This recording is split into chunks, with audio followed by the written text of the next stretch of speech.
I mentioned it before, but you know, I used to play for Crystal Palace, right? I was at Palace from the ages of 8 to 18, and my first year as a scholar, at the end of that season, they got promoted. I'm gonna tell you a quick story. So this is when I knew my time was up.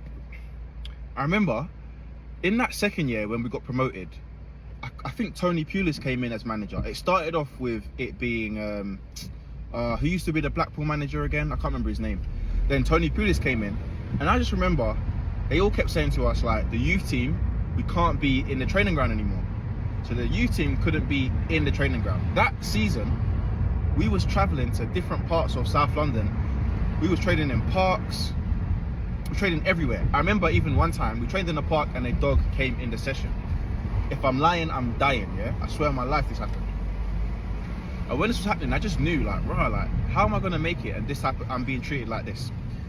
And basically the premise was, they didn't want the youth team at the training ground because we all shared the same training ground. And at the time, Palace is a small club. Like, I always say the first team outgrew the club because they got promoted at a time where they shouldn't have really got promoted. So, boom, this is all happening. Then one day, mind you, yeah, one of the biggest things they say to you when you're coming through an academy is, you know, you should be doing extra training. You know, you got to be working just as hard as first team players, if not more, if you want to make it, blah, blah, blah. So I'm a man that I love doing extra training anyway. I'm always doing extras. I go gym, I do everything. So one day, we're on the minibus. Let me put my window up. We're on the minibus. We've got to go somewhere to train. We come back. And I'm like, you know what? I want to work on my finishing. Like, why? Let me work on my finishing. I'm a striker. Like, this is what I should be doing. So I'm just thinking, you know what? Like, what are they going to say? I'm just going to go on the pitch and just work on my finishing. So man, got the bag of balls. I've gone to the far side, just thinking, all right, if I go to the furthest side, I'll be all right. Gone to the far side. I've got like 7 balls to my left, 7 balls to my right, working on my left foot, working on my right foot, bottom corners, blah blah blah. Bro, I'm about 2 minutes into the drill. What the fuck you doing on the pitch? What the fuck you doing on the pitch? Get off the fucking pitch. I'm thinking, brother, what's going on? Mind you, I'm 17 or 18. Remember, this is my life, bro. Like, man, this is my dream, bro. Nothing bigger than this in my life.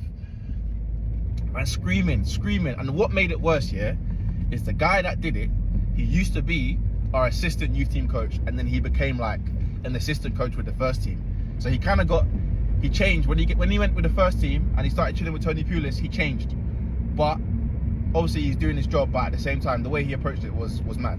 Man's all screaming, get off the pitch, and I'm like, how am I supposed to do like extras? You know, always say we've got to do more, blah blah blah. Like, how am I supposed to get better? I was like, get off the pitch, not even debating with man, not even having a conversation with man. And me, I'm argumentative as it is. So I get off the pitch, and it was at that moment I just knew, rah, like, it's not that I can't make it here, but it's gonna be a monumental effort. And I didn't have the foresight or the mindset at the time to think, oh, you know what, yeah, I'm gonna have to just do extras outside of the club. But I wasn't thinking like that. I don't know, like, I didn't have the guidance. I'm young, like 17, 18. I didn't have the guidance. I didn't have anyone that put their arm around me and said, yo, Jav, you can do extras, just you got to do it somewhere else, and you got to do it when you're done with training. At them times as well, you still had jobs, so we couldn't leave until the first team left. So we had to clean boots, we had to clean up the training ground. We cleaned up the training ground, we could put the goals away. We did all that shit back then. Obviously, young players now, they don't do that. They get away with not doing it, which is great for them. But yeah, man, I never forget that, because I just know, like, those are the kind of stories where it reminds me of, like, oh shit, like, I wish I was a youth player now, because I would have had it rosy, boy. I would have had it rosy. I'm telling you.